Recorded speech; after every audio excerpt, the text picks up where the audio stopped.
Buka lembaran hari yang penuh keberkahan bersama kami, Programa 1 RRI Cirebon, kanal informasi dan inspirasi dalam Mutiara Pagi.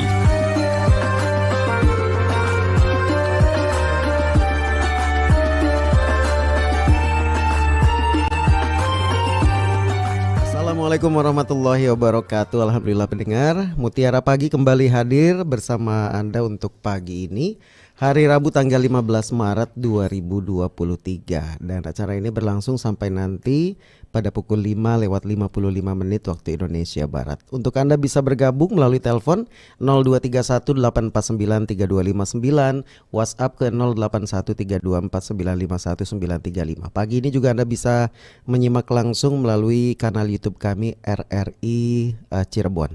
Dan alhamdulillah pagi ini di studio sudah hadir ada Bapak Ustadz Nasuha SAG MESY, penyuluh agama Bimas Islam Kemenag Kota Cirebon, dan juga Dai Kamtibmas Polres Cirebon Kota. Assalamualaikum Pak Ustadz. Waalaikumsalam warahmatullahi wabarakatuh. Mudah-mudahan selalu sehat Pak Ustadz. Amin, alhamdulillah. Baik, pagi ini kita bahas tema kasih sayang seorang anak kepada orang tua sekejap mata. Silahkan. Assalamualaikum warahmatullahi wabarakatuh.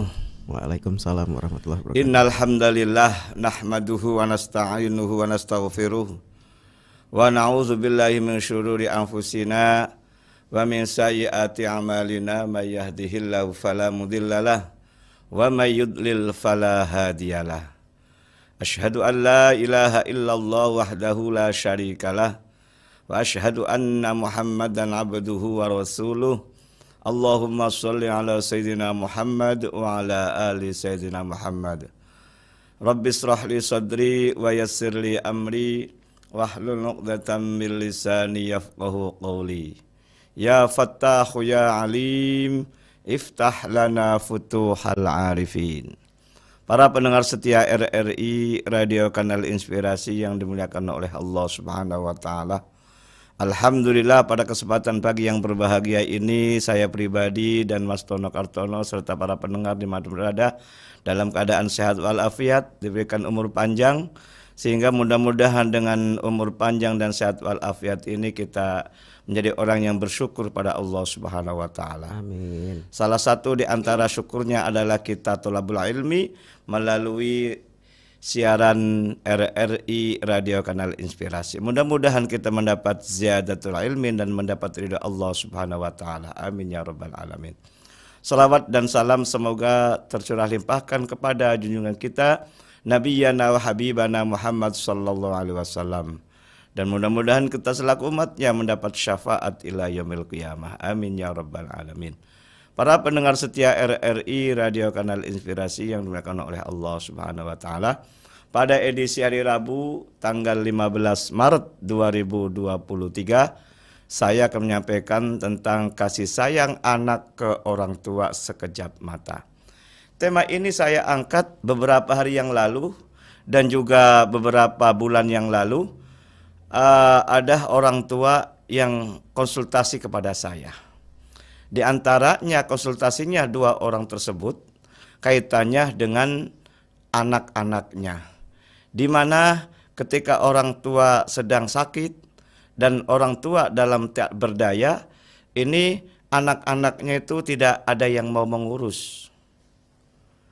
Nah, oleh karena itu sangat tepat sekali pada kesempatan pagi hari ini sangat sangat realistis, maksudnya kenyataan di masyarakat ini.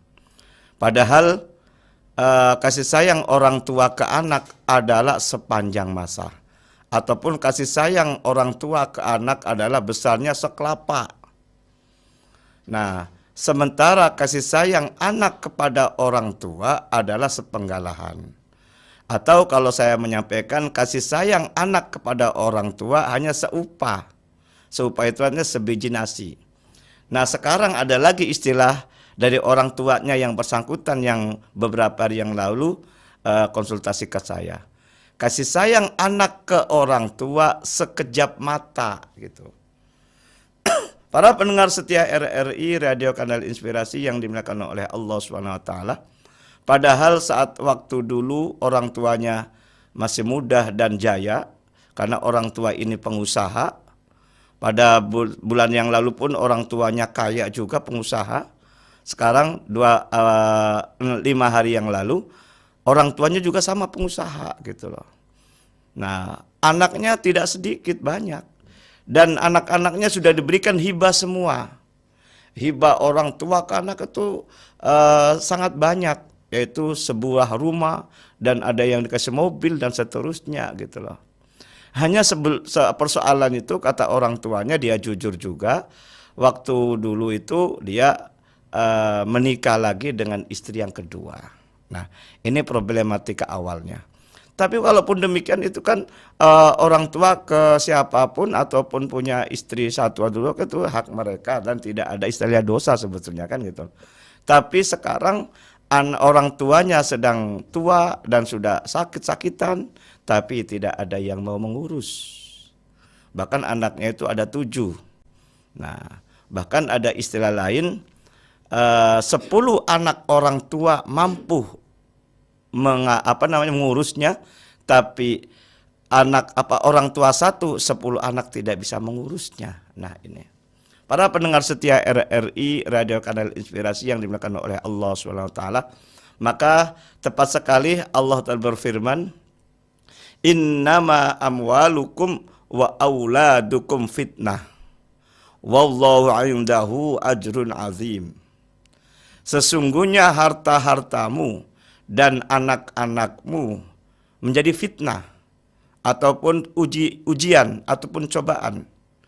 Nah, kalau kita sebagai orang tua ketika punya harta, cara perolehannya tidak sesuai dengan syar'i, khawatir menjadi fitnah yang luar biasa. Apalagi punya anak, kalau anaknya tidak bisa mendidiknya atau tidak bisa memberikan pelajaran agama sedini mungkin, khawatir anaknya pun menjadi anak yang tidak baik atau anak yang durhaka itu loh. Maka ketika kita punya harta, ya ayo kita bersama-sama bagaimana cara mendapatkannya dan bagaimana cara mentasarufkannya ataupun mendistribusikannya ataupun memanfaatkannya. Begitupun punya anak. Ketika kita punya anak sedini mungkin kita ajarkan pendidikan ilmu agama. Bila perlu di pondok pesantrenkan supaya anak tersebut menjadi anak yang soleh, menjadi anak yang solehah. Karena sebabnya apa dalam ayat berikutnya, wallahu indahu ajrun azim. Dan di samping Allah itu ada pahala yang besar. Nah, di sini tantangan kita sebagai orang tua, di saat punya harta ya kita harus mentasarrufkan yang baik dan kita mendapatkan pun yang baik. Contohnya kita bagaimana caranya mendapatkan harta yang baik itu, kalau mulai jual beli berarti jual beli yang sah gitu loh. Jangan penipuan dan seterusnya. Kalaupun punya harta dari orang tua dan orang tua meninggal dunia, bagaimana caranya kita mendapatkan harta yang barokah? Tentunya pembagian warisnya pun dengan cara syar'i itulah. Supaya akan mendapatkan keberkahan, di samping itu mendapatkan pahala yang sangat besar. Karena surat An-Nisa ayat 13 kan kaitannya dengan mendapatkan harta secara syah dari Allah, dari orang tua secara pembagian waris secara syar'i kan adalah mendapatkan wadzalikal fauzul azim, yang demikian itu mendapatkan keberuntungan yang besar. Ini sebagai orang yang menjalankan syariat dengan pembagian waris ini. Dan juga Allah memberikan juga wallahu yandahu ajrun azim tadi. Kalau kita dengan pendapatan yang sah dan benar itu, di sisi itu ada pahala yang besar. Dan juga ketika punya anak. Nah, ketika punya anak ya kita pun harus pertama kali tanamkan anak ini mengenal ajaran-ajaran agamanya. Ya melalui di TPQ, melalui di madrasah, ataupun sekarang ada istilah SDIT. Kalau bisa lebih baik adalah di pondok pesantren kan. Karena kalau di pondok pesantren itu adalah 24 jam itu pengawasan yang luar biasa dari pengurus dan dari pengasuh pondok pesantren tersebut. Yang diharapkan anak-anak kita, harta-harta kita tidak menjadi fitnah, tidak menjadi ujian dan cobaan, tetapi sebaliknya mendatangkan pahala untuk diri kita sebagai orang tua. Harta yang kita miliki, kalau dengan caranya benar, insya Allah pahala yang kita dapatkan.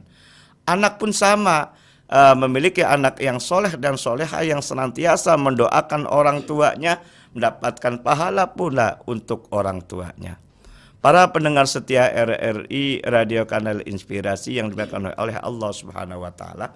Nah, konsultasi orang tua ke saya itu kemarin itu harta-harta yang telah diberikan atau dihibahkan semua kepada anak-anaknya, apakah boleh dikembalikan lagi gitu loh. Itu pertanyaan demikian.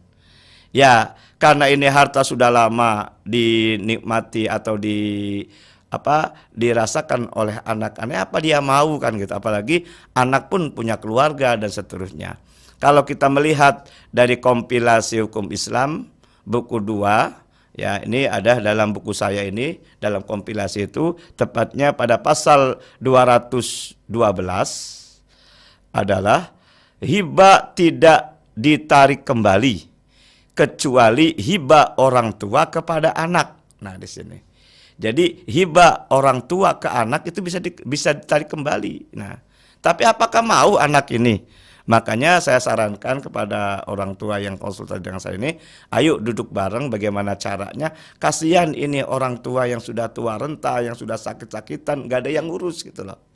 Nah, padahal birrul walidain, anak kepada orang tua sampai kapanpun gitu loh. Bahkan dalam Al-Quran kan Allah telah berfirman, wa'budullaha wa la tusyriku bihi syai'a wa bil walidaini ihsana. Artinya beribadahlah kepada Allah dan janganlah menyekutukannya, dan berbuat baiklah kepada kedua orang tua. Bahkan Rasulullah SAW juga ditanya oleh para sahabat, ayu afdul a'mal, perbuatan apa yang paling utama? Jawab Nabi adalah as-sholatu ala waktiha. Salatlah kamu sesuai dengan waktunya, tepat waktu istilahnya. Ayudon apalagi? Kemudian Rasulullah menjawabnya adalah birrul walidain, berbuat baik kepada kedua orang tua. Dari Al-Quran maupun hadis Nabi ini yang paling utama adalah beribadah kepada Allah Subhanahu wa taala. Yang kedua adalah berbuat baik kepada kedua orang tua. Orang tua masih ada ini. Doa-doa orang tua ini insya Allah mustajabah kepada anak-anaknya. Ketika anak ingin sukses, ingin bahagia, mintakan doa dari orang tua gitu loh. Jangan sebaliknya. Begitu orang tua sudah terpapar, sudah sakit, sudah tua, nggak ada yang mengurusnya gitu. Makanya kata orang tuanya menyampaikan itu, kasih sayang anak kepada orang tua hanya sekejap mata. Nah, inilah sebagai introspeksi diri kita, baik sebagai orang tua maupun kita sebagai anak. Kita sebagai orang tua introspeksinya seperti apa? Selama ada anak, kalau bisa jangan diberikan semua aset-asetnya, harta-hartanya kepada anak gitu loh. Walaupun dalilnya kan ini kan harta milik saya. Terserah saya mau diberikan kepada siapa saja, termasuk pada anak-anak. Nah, boleh memberikan orang tua ke anak sebagai hibah itu ada maksimalnya, tidak boleh melebihi sepertiga. Nanti ketika sudah selesai dan kemudian meninggal dunia, sisanya itu diberikan secara warisan. Nah itu loh. Karena tidak sedikit orang tua memberikan semuanya kepada anak, termasuk seperti yang kemarin itu. Mudah-mudahan sebagai ibrah ataupun pelajar itu kita semua sebagai orang tua jangan semuanya diberikan kepada anak. Karena kita masih hidup, kita masih butuh makan dan seterusnya. Kemudian kita sebagai anak, introspeksi dirinya seperti apa? Untung orang tua masih ada. Ini sebagai waktu untuk birrul walidain kepada orang tua. Jangan disengsarakan, tidak ada yang ngurusnya gitu loh. Justru ini ladang pahala ketika kita berbuat baik kepada kedua orang tua. Mudah-mudahan kita selaku orang tua, kita sebagai anak mudah-mudahan menjadi orang tua yang baik, menjadi anak yang soleh dan solehah. Dan doa harapan kita adalah Rabbana atina fid dunya hasanah wa fil akhirati hasanah wa qina adzabannar. Itu yang kita harapkan di dunia kita bahagia selamat, di akhirat lebih-lebih ingin bahagia dan selamat. Terima kasih, demikian Mas Tono Kartono. Terima kasih Ustadz, dan untuk Anda yang ingin bergabung silahkan melalui telepon 0231-849-3259 atau juga melalui WhatsApp ke 081324951935. Saya terima untuk dua penelpon terlebih dahulu. Assalamualaikum, dengan siapa di mana? Waalaikumsalam warahmatullahi wabarakatuh. Rubin. Pak Rubin. Brebes. Stasiun Tanjung Brebes. Alhamdulillah. Silakan. Assalamualaikum Ustaz. Waalaikumsalam warahmatullahi wabarakatuh. Dari paparan tadi memang Ustaz dan kita semua yang mendengar tetap titik beratnya adalah menghormati orang tua, sebagaimana juga pepatah yang dikatakan tadi. Pepatah itu banyak, diantaranya kasih sayang orang tua sepanjang masa, kasih sayang anak sepanjang jalan. Jadi kalau jalannya jauh ya kasihnya jauh, kalau jalannya dekat ya dekat. Kadang-kadang begitu sih, yang jauh sekali jauh, yang dekat-dekat. Nah, masalah juga saya ingat kepada cerita dari Buangta itu, seorang anak melihat ayahnya punya kakeknya itu sudah tua. Kalau sudah kebiasaan di sana itu kalau meninggal, si kakek tadi dibawa dengan keranjang tadi jauh ke hutan. Nah, kakeknya meninggal. Lalu anaknya, cucunya tadi ngomong kepada bapak, itu nanti kalau sudah dibawa ke sana keranjang, kalau membawa kakek ke hutan, lalu keranjangnya dibawa kembali. Soalnya nanti kalau ayah meninggal itu keranjang tadi untuk membawa ayah ke hutan. Nah, dengan dongeng ini kesimpulan bahwa dengan contoh yang baik atau yang buruk dari orang tua akan ditirukan oleh anaknya. Untuk itu maka dalam hal ini sedikit komentar ya Ustaz. Yeah. Jadi pertanyaannya atau kenyataannya memang demikian. Kita kalau punya anak atau kita orang dewasa hanya memikir anak-anak kita, lupa pendidikan agama atau hanya sekolah sampai tinggi dan sebagainya, lupa pada orang tua. Tapi tadi Ustaz mengatakan istilahnya yang tepat ini hibah apa hibah, itu supaya kita juga dalam mengucapkan bahasa-bahasa umum maupun bahasa agama kita tepat. Jadi hibah atau hibah.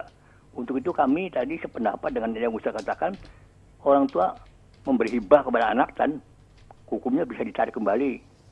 Lah hibah tadi, lalu orang tua punya sisanya nanti untuk hukum waris. Lah pertanyaannya demikian Ustaz.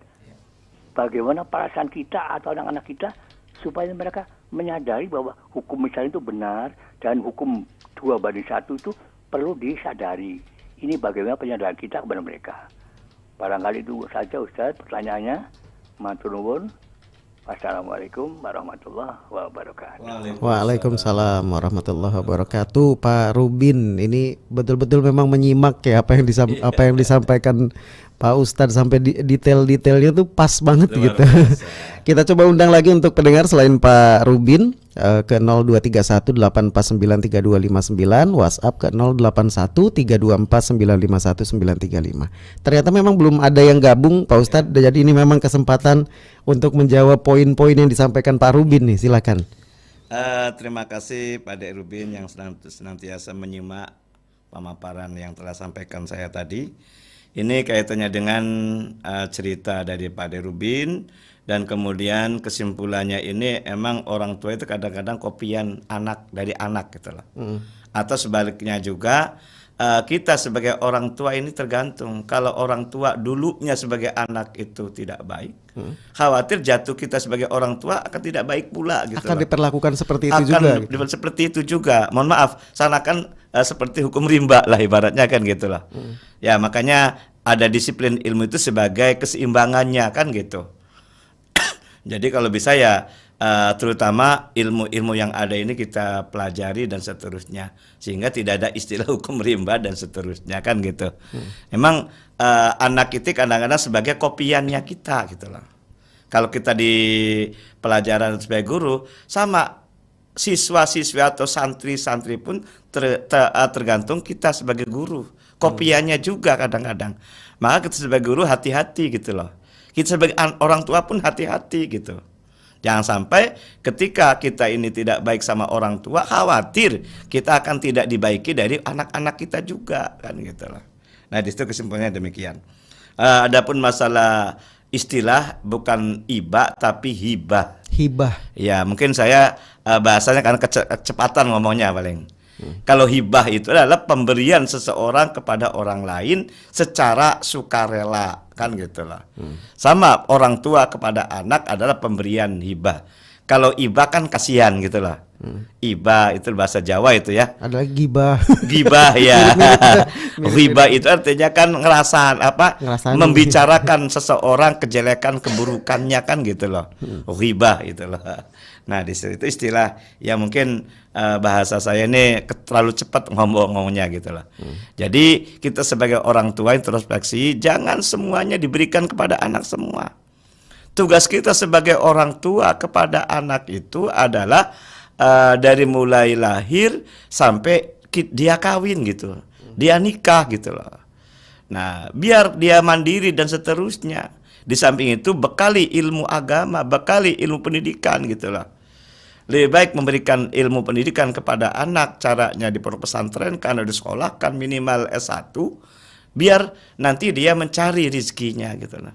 Jangan nuntun diberikan semua kepada anak-anaknya, walaupun itu milik kita gitu loh. Karena ada hukum-hukum lain, jangan sampai kita meninggalkannya, seperti masalah waris dan seterusnya. Karena orang tua ini bilang kalau dibagi nanti ketika saya meninggal dunia, karena orang tua juga tahu laki 2 perempuan 1, wah udah ini nggak adil nih kata orang tua. Udah, sekarang aja diberikan semua kepada anak. Nah, orang tua itu berani menghilangkan hukum Allah, yakni yang namanya pembagian waris. Dampak negatifnya jadi seperti itu gitu. Nah, gitulah. Kalau waktu dulu sekitar tahun 2016-an sama orang tua ngadu sama saya. Ya tadi, bagaimana kalau seakhirnya diberikan semua, ternyata ketika suaminya meninggal dunia, orang tua yang perempuan sebagai istrinya itu terlunta-lunta gitu loh. Nah, sebabnya apa? Karena semuanya diberikan semua kepada anak, sampai rumah yang terakhir itu diberikan kepada anak yang terakhir. Sementara kalau sudah nyampe kepada anak kan sulit itu loh. Anak tidak satu, sehingga protes. Istrinya, anak kan tidak satu, ada 1, 2, 3. Kenapa di sini terus gitu loh? Nggak bagi-bagi, nggak gantian gitu. Nah itu, sehingga orang tua yang tua renta hidupnya terlunta-lunta, dipimpong sana, dipimpong sini. Padahal secara syar'i kalau pembagian waris yang paling banyak adalah orang tua, yakni separuh harta dulu sebagai harta bersama, dan nanti dapat harta waris dari orang yang meninggal dunia. Kalau suaminya meninggal, istri dapat atau sebaliknya. Yang paling banyak adalah orang tua. Nah, demikian. Baik. Ada satu poin lagi yang belum dijawab, tapi ini sudah ada telepon, kita terima dulu. Assalamualaikum, dengan siapa di mana? Waalaikumsalam warahmatullahi wabarakatuh, Bung Nono Kartono. Ya, Ibu Indra. Iya, dengan Ibu Indra di Desa Pelayangan. Alhamdulillah. Silakan. Gebang, Kabupaten Cirebon. Terima kasih. Assalamualaikum Ustadz Nasuha Fakih. Waalaikumsalam warahmatullahi wabarakatuh. Ini menarik ini, dan baru-baru saja jadi berita hangat. Kalau kata orang sekarang sedang viral. Nah, seorang anak yang diberi apa saja oleh orang tuanya, kemudian malah membawa masalah. Kejadiannya malah membuat orang tuanya jadi mendapat musibah, dipecat dan sebagainya. Nah, pertanyaan saya, apakah ini bentuk kasih sayang? Nah, jadi kalau ya, kenapa jadi musibah? Kalau bukan, nah bagaimana supaya kita bisa menyalurkan kasih sayang kita dengan benar. Terima kasih Ustadz. Baik. Terima kasih Bung Nono Kartono. Assalamualaikum warahmatullahi wabarakatuh. Waalaikumsalam warahmatullahi wabarakatuh. Tapi Ustadz jawab tadi satu poin lagi nih, kalau tidak salah dari Pak Rubin, Pak De Rubin, ini terkait dengan bagaimana meyakinkan anak bahwa memang hukum Islam itu kan benar gitu. Oh, gitu. Nah, karena Iya, kan iya. kadang tidak enak juga kalau nggak dibagi-bagi gitu kan. Jadi meyakinkan anak-anak bahwa ya laki-laki dapat segini, perempuan dapat segini, itu ya hukum Islam yang benar gitu. Ya. Ya, jadi terutama kan semuanya kan tergantung orang tua gitu loh. Kadang-kadang orang tua tuh menafikan hukum Allah kadang-kadang. Tapi kalau orang tua benar-benar kata Pak Dairudin itu luar biasa gitu loh. Artinya kita ikuti apa kata Allah, apa kata Rasulullah itu dalam Al-Quran, dalam Al-Hadis kan gitu loh. Makanya yang paling utama dan paling pertama itu anak itu dididik dengan benar-benar agamanya itu supaya dengan sendirinya anak itu tahu gitu loh. Kalau kita sebagai orang tua memberikan pencerahan pada anak kadang-kadang menolak gitu. Iya. Makanya bagaimana cara memberikan pelajaran yang baik kepada anak pihak ketiga? Siapa? Ya gurunya. Siapa? Orang lain lah ibaratnya. Saya juga sama seperti guru, Mas. Tapi kalau kita menyampaikan ke anak saya sendiri susah gitu loh. Tapi ketika anak saya dididik oleh orang pada guru ataupun kiai itu sangat menerima gitu loh. Betul itu. Itu kejadian sama saya itu. Istri saya guru, anak saya diajarin sama ibunya gitu. Iya. Saya tuh guru tapi nggak percaya.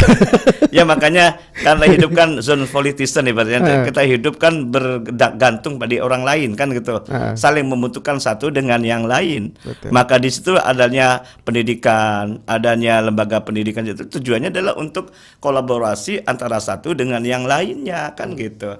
Nah itu, jadi kalau kita kembali nyampaikan kepada Pak Dairudin yang utama adalah sejak dini mungkin anak-anak disekolahkan atau seterusnya. Kalaupun sudah terlanjur, ya minimal suruh mendengarkan RRI kan gitu.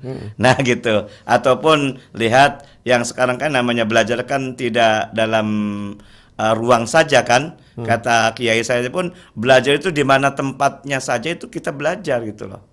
Nah di situ ya. Tapi kalau kita langsung menyampaikan to the point susah banget itu loh. Makanya kalau kita sudah tua, kalau kita sudah mohon maaf anaknya sudah besar, ya kita tetap berusaha berupaya dengan cara berdoa.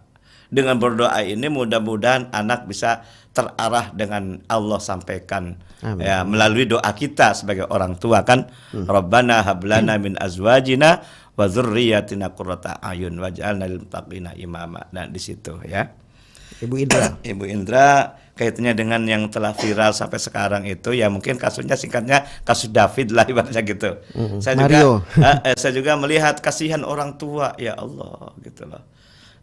Mohon maaf ketika orang tua kepada anak memberikan secukupnya itu juga salah.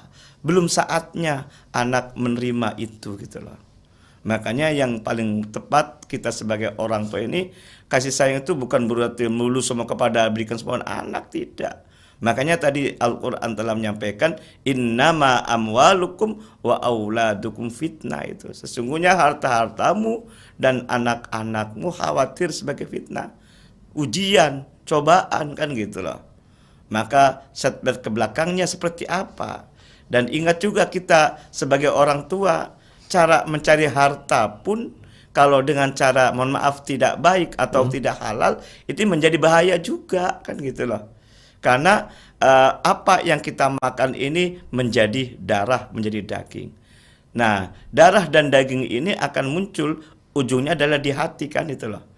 Nah, hati bisa menggerakkan gerakan apa yang ada yang telah kita makan. Khawatir kalau kita memasukkan makanan untuk keluarga dan seterusnya tidak cara halal, khawatir menjadi malapetaka. Nah itulah. Makanya kita hati-hatilah dalam mencari nafkah ini.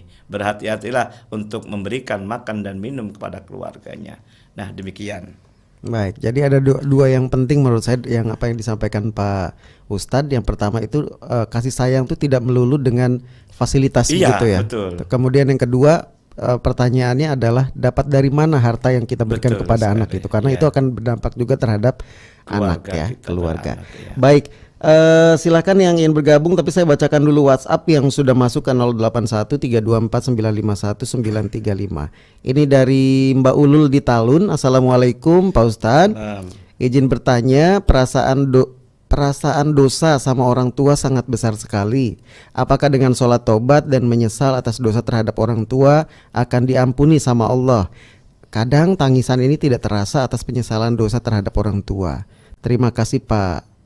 Sehat selalu, ada dalam lindungan Allah. Amin. Amin. Iya, Mbak Ulul di Talun, ya sangat tepat ketika kita merasa punya dosa ataupun tidak baik saat orang tua masih hidup, tetap kita memohon kepada Allah Subhanahu wa taala. Dosa-dosa atau kesalahan-kesalahan kepada orang tua, belum sempat minta ampun kepada orang tua, ya boleh melalui doa-doanya dan sekaligus doakan orang tuanya juga. Insya Allah Allah membuka pintu lebar-lebar taubat kita. Apalagi tobatnya tobat saya gitu loh. Taubatan nasuha. Iya, Kan betul. gitu. Insya Allah. Artinya taubatan nasuha ini kesalahan-kesalahan yang dulu istilah bahasa Jawa itu getun lah gitu loh. Nelangsa gitu loh. Nah gitu. Coba kita hayati jangan sampai diulang-ulang, ya nggak mungkin bisa diulangi karena sudah meninggal dunia orang tuanya kan gitu loh. Itu yang pertama, menyesal atas apa yang dia perbuat dulu. Yang kedua, keburukan-keburukan itu kita ikuti dengan kebaikan-kebaikan. Karena al-hasanatu yuzhibnas sayyi'at. Kebaikan-kebaikan akan menghapus keburukan-keburukan yang lalu gitu loh. Ya mana kebaikan-kebaikan itu?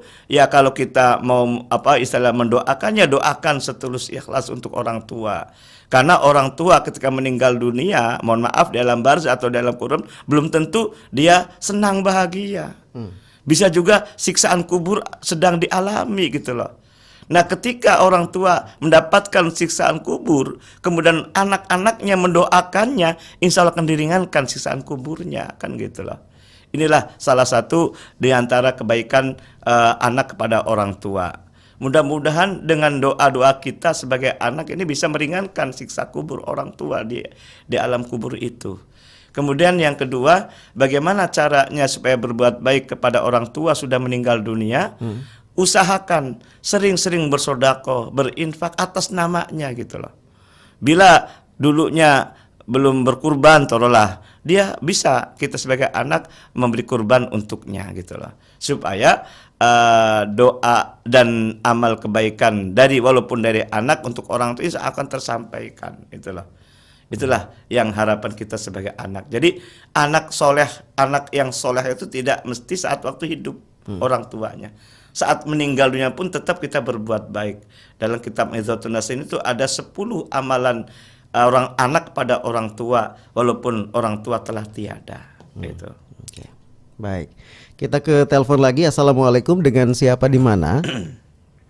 Waalaikumsalam warahmatullahi wabarakatuh, Mas. Dari Perumnas ya. Assalamualaikum Pak Maman. Pak Kiai Nasrul Pagi. Ya, Waalaikumsalam warahmatullahi wabarakatuh. Semoga sehat selalu Mas Nomo Amin, dan Pak amin, Ustadz. Ya, saya menyimak dari awal sampai sekarang ini. Paparan Pak Ustadz sangat bagus sekali dan menarik, merupakan bermuhasabah untuk orang-orang tua barangkali atau introspeksi diri. Kaitan dengan masalah kompilasi atau hukum Islam. Di antaranya ada masalah perkawinan nih Pak Ustadz. Saya mendengar saja dan menyaksikan bahwa pernikahan itu ada pernikahan yang dilakukan secara syar'i itu ada calon, ada saksi, ada mahar, ada ijab kabul, ada wali dan seterusnya. Itu pernikahan yang disahkan oleh pemerintah. Namun di balik itu ada istilah nikah siri dan nikah agama. Nah, pada proses itu tidak seperti yang dikatakan tadi secara syar'i. Tidak ada saki, mungkin juga tidak ada wali, dan tidak ada wali dan lain sebagainya. Nah, perbedaan nikah siri dengan nikah agama ini, apakah ketiga-tiganya tadi dengan nikah yang melalui proses yang sebenarnya sama atau tidak menurut agama? Karena menurut pemerintah atau negara mungkin tidak diakui. Nah, ini bagaimana prosesnya nih Pak Kiai? Mohon penjelasan. Terima kasih. Wassalamualaikum warahmatullahi wabarakatuh. Waalaikumsalam warahmatullahi wabarakatuh. Silakan Pak. Iya Pak Maman di Perumnas, kaitannya dengan masalah perkawinan ya. Jadi sebetulnya antara perkawinan sah secara legal formal di pemerintah dengan secara formal secara agama ya. Jadi sebetulnya sama rukun dan syaratnya ketika menikah itu secara syar'inya. Cuma bedanya kalau pemerintah itu tercatat gitu loh, teradministrasi. Karena calon mempelainya itu sudah mendaftarkan diri ke kantor urusan agama di KUA setempat itu loh. Jadi tercatat. Dan tercatatnya itu kemudian diterbitkan namanya akte nikah. Nah, kalau demikian sah secara agama plus sah secara negara, kan gitu loh. Tapi ketika menikah, mohon maaf tidak terdaftar di kantor urusan agama, nanti ada persoalan hukum, nanti akan lemah, kan gitu loh. Adapun sah dan tidaknya masalah pernikahan itu sesuai dengan ataupun memenuhi rukun syarat tidak gitu loh. Termasuk ketika menikah di kiai sumpama, kalau tidak memenuhi rukun dan syaratnya tentunya tidak sah juga gitu loh. Contoh, tidak ada saksi sumpama, berarti pernikahan yang dilakukan oleh kiai itu tidak sah karena tidak memenuhi rukun dan syaratnya. Jadi sah dan tidaknya itu sesuai dengan rukun dan syaratnya sebetulnya. Kalau perbedaan antara pernikahan di bawah tangan ataupun siri dengan menikah sesuai dengan hukum negara juga, itu hanya dicatat ataupun teradministrasi atau tidaknya saja sebetulnya. Kalau mengenai sah dan tidaknya mengenai pernikahan itu dilihat dari rukun dan syaratnya terpenuhi atau tidak. Kalau sesuai dengan kalau didaftarkan di di KUA, insya Allah KUA ataupun penghulu itu sudah memenuhi syarat dan dia tahu kaitannya dengan rukun dan syaratnya gitu loh. Insya Allah sah secara negara tercatat, sah dan kaitannya dengan hukum syar'i dia tahu tentang, karena seorang penghulu, seorang naib ini sudah tupoksinya gitu loh. Tapi ketika mohon maaf ketika menikah secara syar'i sebetulnya, tapi dilakukan oleh para kiai, mohon maaf belum tentu kiai akan tahu semuanya kan gitu loh. Maka kita hati-hati dalam hal ini. Jadi kembali perbedaan antara menikah secara agama dan negara itu, atau secara agama saya itu hanya terbatas pada tercatat atau tidaknya di lembaran negara. Itu loh. Kalau masalah sah dan tidaknya namanya pernikahan itu tergantung terpenuhi rukun dan syaratnya atau tidak. Nah gitu. Ada 6 rukun dan syarat itu. Ada calon mempelai pria, ada calon mempelai wanita, ada wali, ada apa tadi itu? Ada saksi, ada ijab kabul, itulah. Semuanya itu terpenuhi kan gitu. Baik. Ya. Oke, ini waktunya terbatas sih, tapi saya bacakan dulu WhatsApp. Assalamualaikum Pak Kiai, bagaimana kalau ada orang tua yang menghabiskan hartanya dengan hal-hal yang negatif, sehingga ketika meninggal tidak meninggalkan apa-apa kepada anak dan istrinya. Kasihan istrinya sudah tua, sakit-sakitan, tidak punya apa-apa, bahkan ditinggalin hutang dari hamba Allah. Ini banyak sih kejadiannya. Ya emang semua orang kan punya karakter, punya sikap yang berbeda-beda. Makanya kita dibimbing melalui siraman rohani ini supaya yang tanya melenceng kembali lurus kan gitu dan seterusnya. Entah itu kasusnya pada orang tua, kasusnya pada anak ini ya. Makanya kita perlu siraman rohani melalui Mutiara Pagi itu tujuannya itu sebetulnya. Nah, adapun orang tua tadi sampaikan itu negatif, ya kita sebagai orang, sebagai anak, sebagai istri, ya kita minimal mengingatkan lah. Istilah lain adalah amar ma'ruf nahi mungkar, kan gitu. Adapun dia tidak mengindahkan apa yang kita sampaikan, itu silakan, kita sudah terbebas dari dosa. Tapi kalau kita diam-diam saja, ya kita ikut dosa juga, kan gitu. Makanya sangat tepat ini RRI ini untuk menyampaikan mana yang benar kita laksanakan, mana yang kita tidak boleh kita laksanakan. Namanya amar ma'ruf wa nahi mungkar. Nah di situ. Baik, Ustadz sebagai penutup silakan. Terima kasih Mas Tono Kartono dan para pendengar di mana berada. Intinya ayo kita bersama-sama sebagai orang tua hati-hati ketika punya anak ini. Jangan semuanya diberikan kepada anak harta-hartanya. Ingat kita masih harapan ke depannya supaya kita hidup berkah saat waktu tuanya kan gitu loh. Kemudian ketika punya anak, didiklah anak-anaknya supaya menjadi anak yang soleh dan soleha. Kita tidak bisa secara langsung, maka kita didiklah anak-anak kita untuk di pondok pesantren kan. Kita sebagai orang tua sudah tua, maka cucu-cucunya ingatkan kepada anak yang punya anaknya lagi. Demikian, mudah-mudahan apa yang kita sampaikan dapat bermanfaat dan mendapatkan ziyadatul ilmi. Kurang lebihnya mohon maaf. Walafu minkum. Wassalamualaikum warahmatullahi wabarakatuh. Waalaikumsalam warahmatullahi wabarakatuh. Terima kasih Ustadz Nasuha SAG MESY, penyuluh agama Bimas Islam Kemenag Kota Cirebon dan Dai Kamtibmas Polres Cirebon Kota sudah mengisi Mutiara Pagi ini. Dan pendengar, kami akhiri Mutiara Pagi edisi Rabu 15 Maret 2023. Wassalamualaikum warahmatullahi wabarakatuh.